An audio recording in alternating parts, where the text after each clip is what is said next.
नमस्कार, आप देख रहे हैं चैनल न्यूज। मैं हूं आपके साथ उन्नति भटनागर। बुलेटिन की शुरुआत करेंगे और बात करेंगे तीन अहम खबरों के बारे में, जहां सबसे पहली खबर के बारे में बात करेंगे जो कि जम्मू कश्मीर से है, जहां किश्तवाड़ में सुरक्षा बलों और आतंकियों के बीच लगातार मुठभेड़ जारी है। तो वहीं दूसरी खबर पर नजर रहेगी और बात करेंगे ईरान की, जहां ईरान में विरोध प्रदर्शनों के थमने के बीच अमेरिका की सैन्य हलचल ने नई आशंकाएं पैदा कर दी हैं। तेहरान को घेरने के काम में अमेरिका लगातार जुटा हुआ है। और तीसरी खबर पर आई नजर रहेगी, जहां बात करेंगे ग्रीनलैंड की, क्योंकि अमेरिका के राष्ट्रपति डोनाल्ड ट्रंप लगातार ग्रीनलैंड पर नियंत्रण करने की मांग कर रहे हैं।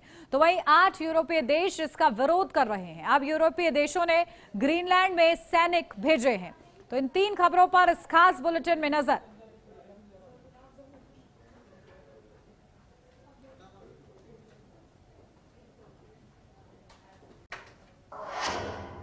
और अब खबरों की बात विस्तार से, जहां जम्मू कश्मीर के किश्तवाड़ में आतंकियों और सुरक्षा बलों के बीच चल रही मुठभेड़ में भारतीय सेना का एक जवान शहीद हो गया।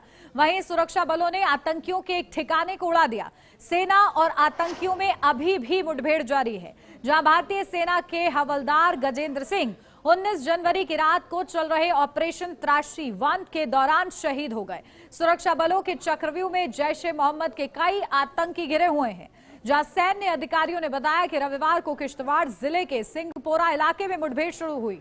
उन्होंने कहा कि आतंकवादियों की मौजूदगी की सूचना मिलने के बाद सुरक्षा बलों ने इलाके में घेराबंदी और तलाशी अभियान शुरू किया। सर्च ऑपरेशन के दौरान छिपे हुए आतंकवादियों ने गोलीबारी शुरू कर दी, जिसके बाद सुरक्षा बलों ने जवाबी कार्रवाई की। अतिरिक्त सुरक्षा बल मौके पर भेज दिए गए हैं और आतंकवादियों को भागने से रोकने के लिए की घेराबंदी कर दी गई है। तो देखिए किश्तवाड़ में किस तरीके से आतंकियों को घेरा गया है।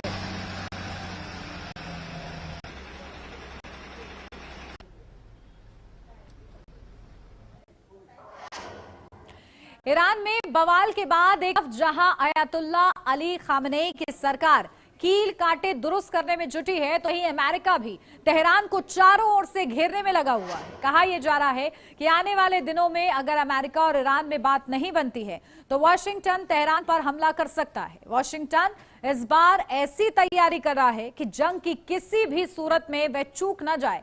यूएसएस अब्राहम लिंकन और उसके हमलावर दल मलेशिया और इंडोनेशिया के बीच स्थित मलका जल डमरू मध्य तक पहुंच चुके हैं। ईरान की घेराबंदी के लिए ही अमेरिका से इसे भेजा गया है। अब सवाल यह है कि ईरान और अमेरिका के बीच तनाव बढ़ता जा रहा है। क्या डोनाल्ड ट्रंप ईरान पर बड़ा हमला करने वाले हैं, ये सवाल है।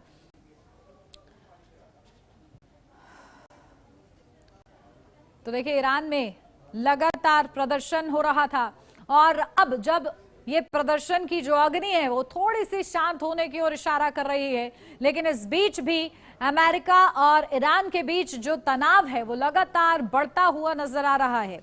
और इसी के चलते, क्योंकि अमेरिका जिस तरीके से घेराबंदी कर रहा है उससे कई बड़े संभावनाएं, कई बड़े संकेत मिलते हुए नजर आ रहे हैं। तेहरान को घेरने के काम में क्योंकि अमेरिका जुटा हुआ है और इन सब के बीच आखिर क्या ये तनाव आगे और बढ़ता है या कम होता है, चलिए जानते हैं। हमारे साथ जियो पॉलिटिकल एक्सपर्ट जुड़ गए हैं के शर्मा जी। के शर्मा जी, बहुत स्वागत है आपका। जी नमस्कार। जी नमस्कार। और देखिए किस तरीके से अमेरिका इस वक्त घेराबंदी कर रहा है और लगातार ईरान और अमेरिका का जो तनाव है वो बढ़ता जा रहा है। किस तरीके से तेहरान को जो घेरने की कोशिश कर रहा है, क्या संकेत इससे मिल रहे हैं और कितना खतरनाक ये आगे हो सकता है? देखिए मेरा ये मानना है, जो अमेरिका है वो हल यहाँ से अपना दबदबा ईरान पे बनाना चाहता है जी। और इसी के तहत वो उस पर प्रेशर बनाने के लिए अपनी सेनाओं को आगे फॉरवर्ड भी कर रहा है। लेकिन एक और बात ये है कि आज की डेट में जो सारा विश्व है वो डोनाल्ड ट्रंप को बहुत ज्यादा सीरियस नहीं ले रहे हैं। उनकी जो पिछले के जो कंडक्ट है उससे पता लगता है और उनकी बॉडी लैंग्वेज से भी पता लगता है कि वो बहुत ज्यादा सीरियस किस्म के नेता नहीं है। जैसे वो एक दिन कुछ बोलेंगे और दूसरे दिन अपना बयान पलट देंगे। लेकिन फिलहाल की जो स्थिति है वो उन्होंने तनाव में बनाई हुई है, आगे सेना को फॉरवर्ड करके। जी बिल्कुल, लेकिन के शर्मा जी, अमेरिका किस तरीके से अपना दायरा समझ रहा है और क्या अब वो कोशिश कर रहा है? क्योंकि डायरेक्ट देखिए लगातार वो भले ही चेतावनी दे रहा हो, सख्त लहजे में बात कर रहा हो, लेकिन डायरेक्ट कोई भी एक्शन नहीं ले रहा है अमेरिका। यानी कि अब तेहरान को घेरने की कोशिश कर रहा है। तो इनडायरेक्टली जो ये चीजें हो रही हैं, ये कहाँ जाती हुई, किस दिशा में जाती हुई आपको नजर आ रही है?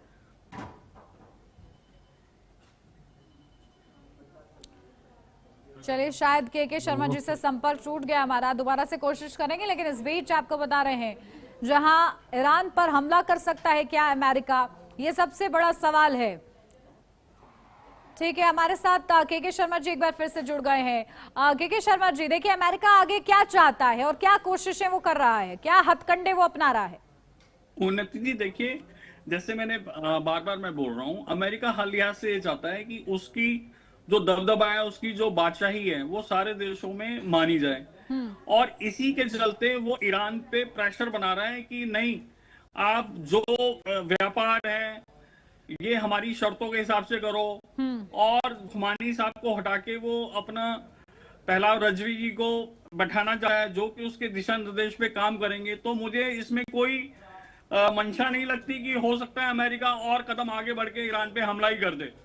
जी बिल्कुल, लेकिन देखिए क्योंकि ये इतना आसान अमेरिका के लिए भी नहीं होगा, क्योंकि ईरान के अंदर जो खामनेई सरकार है वो देखिए किस तरीके से जहां प्रदर्शनकारियों पर, क्योंकि जो प्रदर्शनकारी है वो मुद्दों के साथ प्रदर्शन कर रहे हैं, लेकिन एक बड़ा खेमा है जो खामनेई सरकार का समर्थन भी कर रहा है। ऐसे में कितना ज्यादा चुनौतीपूर्ण होगा और क्या ऐसा रिस्क अमेरिका लेगा इस वक्त? देखिए, जो वहां पर प्रदर्शन हो रहे हैं, इसमें कोई शक नहीं है कि अमेरिका उनको हवा दे रहा है। उनको किसी ना किसी तरह से डायरेक्ट और इनडायरेक्ट तरीके से उनको फाइनेंशियल हेल्प पहुंचाई जा रही है। ईरान में आज की डेट में आर्थिक स्थिति बहुत खराब है, चीजों के मूल्य बहुत बढ़ गए हैं, आर्थिक व्यवस्था बिल्कुल धाराशायी हो चुकी है।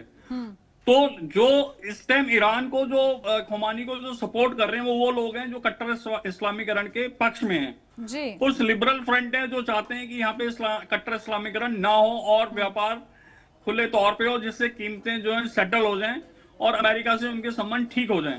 तो वहां पे दो पक्ष हैं। अब देखिए, क्योंकि ये खुमानी साहब की अपनी व्यक्तिगत काबिलियत होगी कि वो अंदर चल रहे डिस्प्यूट को किस तरह से वो संभालते हैं। बहरहाल अमेरिका ने पूरा प्रेशर ईरान पे बनाया हुआ है। जी बिल्कुल, और अब ईरान किस तरीके से रिस्पॉन्ड कर सकता है, क्योंकि लगातार अमेरिका धमकियां दे रहा है और तेहरान को घेरने की भी अब कोशिश कर रहा है। ईरान किस तरीके से रिस्पॉन्ड कर सकता है? ईरान जो बाकी मुस्लिम देश हैं उनसे सहायता मांग सकता है, और जो देश अमेरिका के खिलाफ हैं, जो अमेरिका को वर्ल्ड पावर बनने से रोकना चाहते हैं, उन देशों से मदद मांगते हैं और पॉलिटिकल कोई भी मूव वो ले सकते हैं। जी बिल्कुल, लेकिन ईरान के सामने इस वक्त अपने ही देश में काफी ज्यादा चुनौतियां हैं कि आखिर वहां की जो प्रदर्शन, क्योंकि ऐसा नहीं कि पहली बार हम लोग ईरान में प्रदर्शन देख रहे हैं, इससे पहले भी समय पर जब प्रदर्शन हुए हैं यही स्थिति, यही आलम, लेकिन इस बार ज्यादा उग्र हो गया। और क्योंकि ये बताया जा रहा है ईरान की ओर से कि विदेशी ताकतें भी इसमें इस्तेमाल हो रही, हवा दी जा रही है, ऐसे में ईरान का शुरुआत से रुख ये रहता है कि अगर आप हमारे मामलों में इंटरवीन करेंगे तो फिर आप बख्शे नहीं जाएंगे। तो दो मोर्चों पर लड़ाई लड़नी पड़ जाएगी ईरान को। इसमें कोई दो राय नहीं है। सबसे पहले तो ईरान को जो अपने अंदर शीतयुद्ध चल रहा है, जो अंदर द्वंद्व चल रहा है, जो उसके ही नागरिक उसके खिलाफ है, उनको सेटल करना पड़ेगा। फिर बाहर से अमेरिका का प्रेशर। तो इस वक्त ईरान को ये दोनों चुनौतियां, अंदर और बाहर की, संभालना थोड़ा सा मुश्किल काम है, इसमें कोई दो राय नहीं है। दूसरा, जो खुमानी साहब है उनका भी अपना राजनीतिक जीवन का बहुत बड़ा एक अनुभव है, तो मुझे लगता है वो अपने अनुभव के सहारे कुछ ना कुछ ऐसा कर देंगे कि जो ईरान की सत्ता है वो बच जाए। जी बिल्कुल, लेकिन फिलहाल जो ट्रंप इस वक्त सपना देख रहे हैं कि तख्ता पलट वो करा ले जाएंगे, और इसीलिए देखिए बीते दिनों उन्होंने ये भी कहा कि प्रदर्शनकारियों से कि आप मोर्चा संभालिए, आपकी जो हेल्प है वो रास्ते में ही है। इससे संकेत मिलते हैं कि आखिर ट्रंप क्या चाहते हैं। देखिए, अंतरराष्ट्रीय स्तर पर जो ट्रंप का ये मूव की सहायता रास्ते पर है, इसकी निंदा हो रही है। किसी भी चुनी हुई सरकार को, किसी भी डेमोक्रेटिक सेटअप को आप अपनी ताकत से ऐसे धराशायी नहीं कर सकते जी। ऐसे तो आप किसी भी देश में जाएंगे, सीमा में घुसेंगे और कब्जा कर लेंगे। इस तरह से तो पूरे अंतरराष्ट्रीय देशों में एक अशांत माहौल पैदा हो जाएगा। ऐसे तो हिंदुस्तान जाएगा, कल श्रीलंका पे अटैक करेगा, बांग्लादेश पे करेगा, पाकिस्तान पे करेगा, लेकिन ये कोई सोल्यूशन नहीं है। आज की डेट में जब हम विकसित विकसित तौर पे आगे बढ़ रहे हैं, चीजें डेवलप हो रही हैं। जैसे मोदी जी ने भी पहले कहा कि अब विकास का टाइम है, विस्तार का नहीं है, तो ये तो एक विस्तार वाली श्रेणी आ गई। तो मुझे नहीं लगता कि जो अमेरिका का ये मूव है अंतरराष्ट्रीय स्तर पर इसको सराहनीय कदम माना जाएगा, तो अमेरिका भी अपनी बेइज्जती होने से बचेगा। और एक बात मैं बोल दूं, बिल्कुल, देखिए के शर्मा जी लगातार जानकारी दे रहे थे कि आखिर अमेरिका क्या चाह रहा है। अमेरिका की नीयत साफ समझ में आ रही है, लेकिन ये अमेरिका के लिए इतना आसान नहीं होगा। और ईरान के लिए भी देखिए इस वक्त जो चुनौतियां हैं वो कम नहीं है। जी के शर्मा जी, आप जानकारी दे रहे थे। मैं ये बोल रहा हूँ उन्नति जी, डोनाल्ड ट्रंप की अपने ही अमेरिका देश में भी उसका भी काफी विरोध हो रहा है। जो वो फैसले ले रहे हैं, वो अपने आप को टैरिफ किंग बता रहे हैं, उसका भी अंदरूनी तौर पे उनके खिलाफ भी बहुत ज्यादा प्रदर्शन चल रहे हैं। वो अंतरराष्ट्रीय मीडिया पे कम दिखाया जा रहा है। तो ट्रंप के लिए भी बहुत मुश्किल होगा इस तरह से करना। तो उनकी भी अपनी सत्ता खतरे में पड़ सकती है, क्योंकि एक बहुत बड़ा वर्ग जो अमेरिका में रह रहा है, और स्पेशली जो भारतीय वहां पे रह रहे हैं, लगभग 10 लाख भारतीय डॉक्टर वहां पे रहते हैं, और दूसरे पेशे के भी लोग अमेरिका में रहते हैं। तो वो सब लोग भी डोनाल्ड ट्रंप के इस फैसले से खुश नहीं है कि वो ईरान पे जाके कब्जा कर लें। अंततः हो क्या रहा है कि सारी जो मार्केट है वो डिस्टर्ब हो गई है। जो पहले पिछले बहुत सालों से बहुत स्मूथली चल रहा था, सारे व्यापार, अंतरराष्ट्रीय व्यापार बहुत स्मूथली चल। बिल्कुल, देखिए लगातार किस तरीके से आखिर जो स्थिति बनी हुई है वो चिंता व्यक्त कर रही है। अमेरिका और ईरान के बीच का जो तनाव है वो लगातार बढ़ता जा रहा है, और इधर कोई भी शांति की ओर इशारा नहीं कर रहा है। यानी कि ये जो तनाव है फिलहाल के लिए तो ऐसा नहीं लग रहा है कि ये तनाव शांत हो सकता है, लेकिन ये तनाव कहां तक जाएगा और क्या रूप लेगा ये भी देखना होगा। तो चलिए के शर्मा जी एक बार फिर से हमारे साथ जुड़ गए हैं। के शर्मा जी, देखिए अमेरिका जिस तरीके से पहले तो वो खुद को शांति दूत के रूप में स्थापित करना चाहता है, लेकिन दूसरी ही तरफ वो ये तमन्नाएं भी रखता है जहां लीडरशिप भी वो दिखाना चाहता है। क्या ये दोनों चीजें साथ में हो सकती हैं? नहीं, देखिए आप हिंसा का सहारा लेके शांति दूत बने रहने की कल्पना नहीं कर सकते जी। या तो आप हिंसा त्याग दीजिए, किसी भी देश पे जबरन कब्जा करना ये हिंसा का ही पार्ट है। तो आपको शांति दूत का कैसे मिल जाएगा, अवार्ड कैसे मिल जाएगा? और डोनाल्ड ट्रंप को कहीं ना कहीं ये खीज है कि उसको नोबेल शांति पुरस्कार उसको नहीं मिला। तो अपने व्यक्तिगत फायदे के लिए दूसरे देश में तब्दीली करना, परेशान करना, ये अच्छी बात नहीं है। जैसे बार बार बोल रहा हूं कि अमेरिका में डोनाल्ड ट्रंप के खिलाफ एक बहुत बड़ा समुदाय ऐसा है जो उनके इस निर्णय के खिलाफ है, जो ईरान पे हमले के खिलाफ है। अगर अमेरिका आता है तो उन्हें अंतरराष्ट्रीय देशों में निंदा सहनी पड़ेगी, और बहुत लोग इस चीज के खिलाफ हैं। ना तो चाइना इस बात के समर्थन में है कि भाई आए, ना रशिया है। तो अमेरिका अपने आप को वर्ल्ड पावर प्रूव करने के चक्कर में जो छोटे छोटे देश हैं उन पे दबाव बनाना चाहते हैं, जो कि बिल्कुल निहायत ही गलत है। जी बिल्कुल। और देखिए इन तमन्नाओं के चलते अमेरिका किस एक्सटेंट तक जाता है ये देखना बने रहेगा। के शर्मा जी हमारे साथ लौटूंगे आपके पास ज्यादा जानकारी के लिए। फिलहाल यहाँ रुक छोटे से के लिए, जल्द हाजिर होते हैं।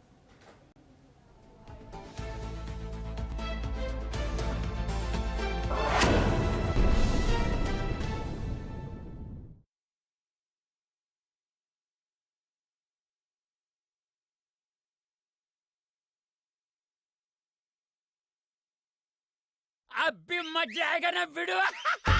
पेट दबा, रोग दबा, सबको पता, फिर तुझको नहीं क्यों है पता? अरे पेट सफा और रोग दबा, एक ही जगह। मुल्तानी घोका कॉफ सिरप, इसके तुलसी जैसे गुणकारी तत्व तुरंत असर दिखाएं और खांसी को कहें गुड बाय। मुल्तानी घोका कॉफ सिरप। क्या आप दुबले पतले कमजोर हैं, आपकी सेहत नहीं बनती, भूख कम लगती है, वजन नहीं बढ़ता? दरअसल मेन बात खाना नहीं है, मेन बात है खाया पिया लगना। और अगर खाया पिया लगेगा ही नहीं तो आपकी सेहत बनेगी कैसे?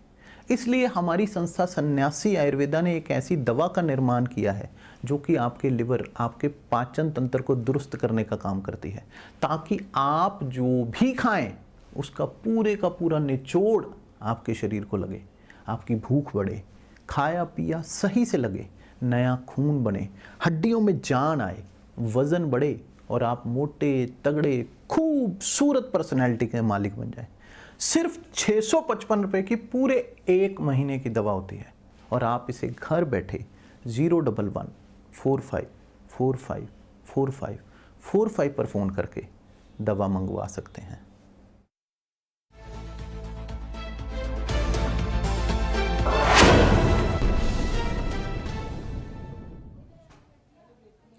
ब्रेक के बाद स्वागत है आपका। बढ़ते हैं आगे। एक तरफ अमेरिका के राष्ट्रपति डोनाल्ड ट्रंप लगातार ग्रीनलैंड पर कंट्रोल करने की मांग कर रहे हैं, तो वहीं अब उनकी इस योजना के विरोध में 8 यूरोपीय देश उतर आए हैं। अब बता दें कि जब ट्रंप से पूछा गया कि क्या वो ग्रीनलैंड पर कब्जा करने के लिए बल का इस्तेमाल करेंगे, तो उन्होंने सिर्फ इतना कहा, इस पर कोई टिप्पणी नहीं।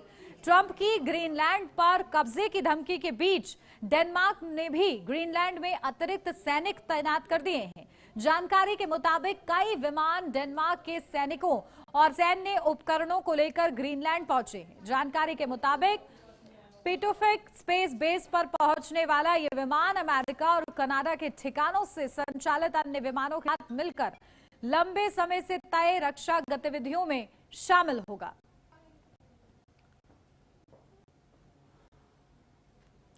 देखिए, ट्रंप के आगे झुकने वाला नहीं है डेनमार्क। और चलिए अब आपको ग्राफिक्स के जरिए बताते हैं कि आखिर 7 देशों ने किस तरीके से अपने सैनिक जो हैं वो उतार दिए मैदान में। तो देखिए, फ्रांस ने करीब अपने 15 सैनिक भेज दिए हैं और इसलिए आसान नहीं होगा। जर्मनी ने करीब 13 सैनिक भेज दिए हैं, तो नॉर्वे ने 2 सैनिक भेज दिए हैं। 7 देशों ने अपने सैनिक भेजे हैं। नीदरलैंड्स ने 2 सैनिक भेजे हैं और इसी के साथ फिनलैंड ने भी 2 सैनिक भेजे हैं। तो ब्रिटेन ने 1 सैनिक भेजा है और स्वीडन, इसकी पुष्टि नहीं हुई है कि आखिर स्वीडन ने कितने सैनिक भेजे हैं। तो कुल मिलाकर ये 7 देश हैं जो हमने आपको बताए हैं, उन्होंने सैनिक भेजे हैं। यानी कि ग्रीनलैंड की जो तमन्ना, जो नजर डोनाल्ड ट्रंप की बनी हुई है, वो इतनी ज्यादा आसान नहीं है। इसी पर चलिए जानकारी लेते हैं। जियोपॉलिटिकल एक्सपर्ट के शर्मा जी लगातार हमारे साथ बने हुए हैं। के शर्मा जी, देखिए 7 देशों ने अपने सैनिक उतार दिए हैं। आखिर किस तरीके से मुश्किलें होने वाली हैं डोनाल्ड ट्रंप के लिए, क्योंकि वो अपनी इच्छा त्यागने वाले नहीं हैं, लेकिन जो चुनौतियां हैं वो उनकी बढ़ गई हैं इसी के साथ। देखिए, अमेरिका किसी भी लिहाज से ग्रीनलैंड पे अपना कब्जा करना चाहता है, क्योंकि जो उसकी स्ट्रेटेजिक लोकेशन है जी, अगर अमेरिका उस पर कब्जा कर लेता है तो वो उसकी अमेरिका की अपनी सुरक्षा बहुत मजबूत हो जाएगी और वो दूसरे देशों पे आराम से कंट्रोल और निगरानी रख सकता है। लेकिन साथ ही साथ डेनमार्क और दूसरे यूरोपीय देश इसको किसी भी कीमत पे अमेरिका को नहीं लेना देंगे। अगर अमेरिका आगे बढ़कर जबरदस्ती करेगा तो ये भी हो सकता है कि ये जो घटना है ये वर्ल्ड वॉर, विश्व युद्ध की तरफ ना चली जाए। क्योंकि इस तरह की आज के युग में जब हम डेवलपमेंट की बात कर रहे हैं, मानव अधिकारों की बात कर रहे हैं, तो किसी भी बड़े देश का छोटी जगह पे ताकत के बल पर, अपने हथियारों के बल पे कब्जा करना, ये अंतर्राष्ट्रीय मूल्यों के खिलाफ है और अंतर्राष्ट्रीय देश इसकी निंदा करते हैं। जी बिल्कुल। यूरोप के जो ये देश एकजुट हो गए हैं, इनकी ताकत क्या इशारा कर रही है? नहीं, देखिए, एकता में शक्ति है, इसमें तो कोई दो राय नहीं है। अमेरिका कितना भी शक्तिशाली हो, अगर 5-6 देश एक साथ उसका मुकाबला करेंगे तो अमेरिका ऐसे नहीं है कि ये कोई इजी केक है, केक वॉक है और वो गया और वो कब्जे में कर लेगा। तो इससे इसकी बहुत हानि होगी। दोनों देश, चाहे अमेरिका हो चाहे यूरोपियन, जो भी लड़ाई में भाग लेंगे वो पीछे जाएंगे 50-50 साल। जनमानस की हानि होगी। जी बिल्कुल। लेकिन क्या ट्रंप से समझदारी की उम्मीद की जा सके के शर्मा जी? क्योंकि देखिए, आप जिस तरीके से सैनिक उतार रहे हैं ये 7 देश, अब या तो ट्रंप अपनी इमेज को बरकरार रखें या फिर वो हर स्तर पर रिस्क लेते हुए आगे बढ़ते जाए। देखिए, ट्रंप को, जैसे मैंने भी कहा कि उनकी अपनी खुद की कैबिनेट और वहां के नागरिक उनको सीरियस नहीं ले रहे हैं। ट्रंप का जो चरित्र है वो बहुत दोगला है। वो किसी पल कुछ कहते हैं जैसे और दूसरे पल में वो बदल जाते हैं। तो उनके मूव को इस वक्त भी बहुत ज्यादा सीरियसली नहीं लिया जा रहा है। उसके बहुत सारे कारण हैं, जैसे कि उनका पास का कंडक्ट है। अगर आप देखेंगे, जब इनका इलेक्शन हुआ तो इन्होंने भारतीय प्रधानमंत्री मोदी जी को बुलाया और वहां पे बहुत सारे इंडियंस इकट्ठे हुए, एक बहुत बड़ी रैली हुई। मोदी जी ने आह्वान किया कि इस बार डोनाल्ड ट्रंप सरकार, लेकिन वो इलेक्शन हारने के बाद फिर थोड़ा तनाव बना। अभी 1 महीने पहले की बात करें तो वो कहते थे मोदी इज माय फ्रेंड। उसके बाद उन्होंने मोदी जी की सार्वजनिक तौर पे बोला कि मोदी जी मेरे से मिलना चाहते थे, मैंने मना कर दिया। तो जो उनकी बॉडी लैंग्वेज है और जो उनका कथनी और करनी में बहुत ज्यादा फर्क है, तो लोग उन पर विश्वास नहीं करते हैं। जी लेकिन ये जो यूरोपीय देश है अब जब एकजुट आ रहे हैं, अपनी शक्ति दिखा रहे हैं अमेरिका के खिलाफ, तो ये अपनी फौज क्या और ज्यादा बढ़ा सकते हैं जिस तरीके से जरूरत पड़ेगी? क्योंकि ट्रंप को रोकने के लिए इन लोगों को फ्रंट फुट पर आना पड़ेगा और कहीं ना कहीं उसकी शुरुआत होती हुई भी नजर आई है। देखिए, क्योंकि अमेरिका भी सिचुएशन फॉरवर्ड हो रही है, तो इन देशों की भी मजबूरी है कि ये भी अपने सैनिक डेनमार्क में भेजें। तो इससे मुझे लगता है जब वहां पे सैनिक बल बढ़ेगा तो सिचुएशन हो सकता है कि युद्ध की तरफ ना जाके तटस्थ हो जाए। अमेरिका डोनाल्ड ट्रंप को भी लगने लगे कि नहीं, ये भी रिटेलिएट करने के लिए, बदला लेने के लिए पूरी तरह से तैयार है और सारा जो युद्ध सामग्री होती है वो डेनमार्क में, ग्रीनलैंड में इकट्ठी हो गई है। तो हो सकता है कि अमेरिका भी बैकफुट ले ले या फिर उस स्थिति में तटस्थ रहे, फिर कोई मध्यस्थता का रास्ता निकल आए। जी बिल्कुल। और देखिए, जो सुपर पावर देश हैं वो किस तरीके से, चाहे फिर रशिया हो, चीन हो, ये भी लगातार कहीं ना कहीं विरोध कर रहे हैं कि जिस तरीके से वेनेजुएला पर जो हमला किया अमेरिका की ओर से किया गया उसकी निंदा की गई। तो क्या इन सुपर पावर्स को भी निगलेक्ट किया जा रहा है डोनाल्ड ट्रंप की ओर से? देखिए, जो वेनेजुएला वाला हमला था और ईरान में बहुत फर्क है। ईरान वेनेजुएला से बहुत ज्यादा शक्तिशाली है और इसमें कोई दौर नहीं है। जो भी विश्व की 4 बड़ी शक्ति हैं जिसमें भारत, चीन, रशिया और अमेरिका शामिल हैं, तो हर देश विश्व शक्ति बनना चाहता है। उस विश्व शक्ति के लिए वो अपनी इकोनॉमी को कर रहे हैं, अपनी युद्ध सामग्री को अपग्रेड कर रहे हैं, नई नई सामग्री उसमें कर रहे हैं। अगर अमेरिका किसी और शक्तिशाली देश से सलाह नहीं लेता तो वो उसके खिलाफ जाएगा, क्योंकि बाद में अगर कोई युद्ध की स्थिति बनी, विश्व युद्ध की स्थिति बनी, तो बिल्कुल कहा जाएगा कि भाई अमेरिका ने जो मूव लिया था इसमें हमसे कोई सलाह मशवरा नहीं लिया और ये अंतर्राष्ट्रीय मूल्यों के खिलाफ है कि आप अपनी दादागिरी दिखा के किसी छोटे देश पे कब्जा कर रहे हैं अपने निहित स्वार्थों के लिए। जी बिल्कुल। और अगर पीछे हटते हैं डोनाल्ड ट्रंप, क्योंकि देखिए हम और आप यही चर्चा कर रहे हैं कि आखिर उनकी कथनी और करनी में काफी फर्क हो जाता है, लेकिन जिस तरीके से अब सैनिक तैनात किए जा रहे हैं अन्य देशों की ओर से, ऐसे में क्या पीछे भी हट सकते हैं डोनाल्ड ट्रंप? हाँ, बिल्कुल हट सकते हैं, बिल्कुल हट सकते हैं। उसके बहुत सारे कारण हैं। उन पे अंतर्राष्ट्रीय दबाव रहेगा। एक तो अंतर्राष्ट्रीय देशों का उन पर दबाव रहेगा कि वो गलत कर रहे हैं। किसी भी अगर समझदार व्यक्ति से, किसी भी कूटनीति विशेषज्ञ से आप पूछेंगे तो अमेरिका का ये कदम, ग्रीनलैंड पे कब्जा और ईरान पे हमले का कदम को कोई भी इसको सराहनीय कदम नहीं बताएगा, सब इसकी निंदा कर रहे हैं। तो अंतर्राष्ट्रीय दबाव के चलते हो सकता है डोनाल्ड ट्रंप प्रेशर में आ जाए और वापस ले लें इस मूव को। ले सकते हैं वापस। जी बिल्कुल। देखिए, इसकी भी चांसेस बनी है। फिलहाल ये युद्ध में तो तब्दील होता हुआ अभी फिलहाल नजर नहीं आ रहा है के शर्मा जी। अभी देखिए, कोई भी जो समझदार देश होगा, युद्ध जो है किसी भी समस्या का हल नहीं है। अगर कोई समस्या का हल होगा तो बैठ के बातचीत से निकल आ सकता है। युद्ध से तो सिर्फ और सिर्फ कोई भी देश जो युद्ध में पार्टिसिपेट करेगा वो पीछे जाएगा। उसको आर्थिक नुकसान झेलना पड़ेगा, युद्ध सामग्री का नुकसान झेलना पड़ेगा और अपनी सेना का नुकसान होगा। अगर अमेरिका शक्तिशाली है तो ऐसा नहीं है कि वो उनके किसी भी सैनिक की हानि हुए बना वो डेनमार्क या ग्रीनलैंड पे कब्जा कर लेंगे। उन्हें भी अपने सैनिकों की जान खोनी पड़ेगी। ये हो सकता है कि नंबर का फर्क हो, अमेरिका के 50 जाएं, यहाँ पे 100 चले जाएं, लेकिन युद्ध जो है किसी भी समस्या का समाधान नहीं है आज की स्थिति में। बिल्कुल। और देखिए, अब इस स्थिति में अमेरिका का क्या नेक्स्ट मूव होता है ये देखना होगा। बहुत शुक्रिया के शर्मा जी हमारे साथ जुड़ने के लिए। और इसी के साथ 3 बजे की 3 बड़ी खबरों में मेरे साथ बस इतना ही। खबरों का सिलसिला आगे भी जारी रहेगा। बने रहिए HNN न्यूज के साथ।